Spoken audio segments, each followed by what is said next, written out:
Review கொடுத்துட்டு இருக்க நம்ம நேத்திக்கு மே 22ஆம் தேதி டைரக்டா ஹிந்தியில ஓடிடி பிளாட்ஃபார்ம்லயே ரிலீஸ் ஆயிருக்கக்கூடிய ஒரு படம் அமேசான் பிரைம்ல ரிலீஸ் பண்ணியிருக்காங்க. அஸ்வினி ஐயர் திவானி அவங்க டைரக்ட் பண்ணி ஜோதிகா அண்ட் சோனிஷா சின்ஹா அவங்களோட நடிப்புல ரிலீஸ் ஆயிருக்கிற சிஸ்டம் படத்தோட என்னோட ஒப்பீனியன் எப்படி இருக்குன்றதா நம்ம இன்னைக்கான வீடியோல பார்க்க போறோம். வாங்க வீடியோக்குள்ள போலாம்.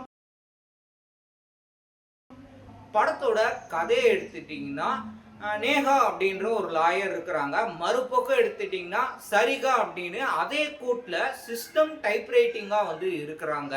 இப்போ எடுத்துட்டிங்கன்னா நேஹாவோட ஃபேமிலியில் இவங்க மட்டும் லாயராக இல்லாமல் இவங்களோட அப்பாவும் அண்ணாவும் இருக்கிறாங்க.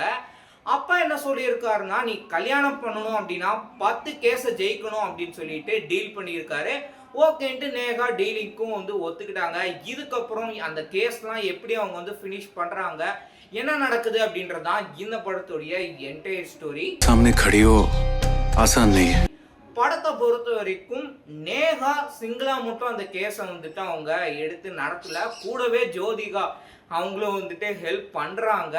ஸோ சோனிஷா சிங் அவங்க வந்துட்டு நல்ல ஒரு பெர்ஃபார்மன்ஸ் வந்து பண்ணியிருக்காங்க. கிரியேட்டிவாக எப்படி வந்துட்டு நம்ம சிந்திச்சுட்டு வந்து இந்த கேஸை வந்து வித் ஜோதிகா ஹெல்ப்போட பண்ணலாம் அப்படின்னு சொல்லிட்டு அந்த ஸ்க்ரீன் பிளே மெத்தட் வந்து நல்லாவே வந்து கொண்டுட்டு போயிருந்தாங்க. படத்தோட டூரேஷன் ஒரு 2 hours தான் கச்சிதமாக வந்து கொடுத்துருக்குறாங்க. எந்த இடங்களையுமே நம்மளுக்கு துளி கூட போர் அடிக்காத அளவுக்கு படத்துடைய திரைக்கதை சுவாரஸ்யமாக இருந்தது.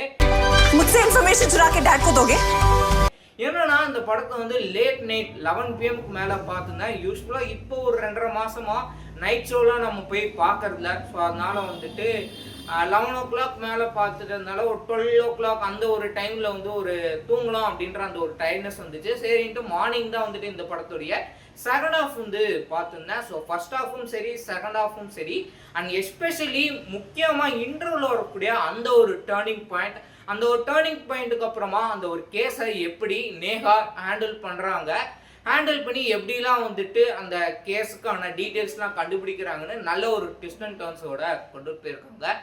அந்த ஹோல் இந்த படம் எப்படி இருக்குது அப்படின்னு எடுத்துட்டிங்கன்னா, அதிகமாக ஒரு க்ரைம் த்ரில்லர் மூவி இல்லை வந்துட்டு ஏதோ த்ரில்லிங்காக ஒரு கோட் பேஸ்டாக கொடுப்பாங்க எதிர்பார்ப்புகள் இல்லாமல் ஒரு டீசெண்டான வாட்சாக கொடுத்துருக்காங்க. பார்க்கணும்னு நினைக்கிறவங்க பார்த்து என்ஜாய் பண்ணுங்கள்.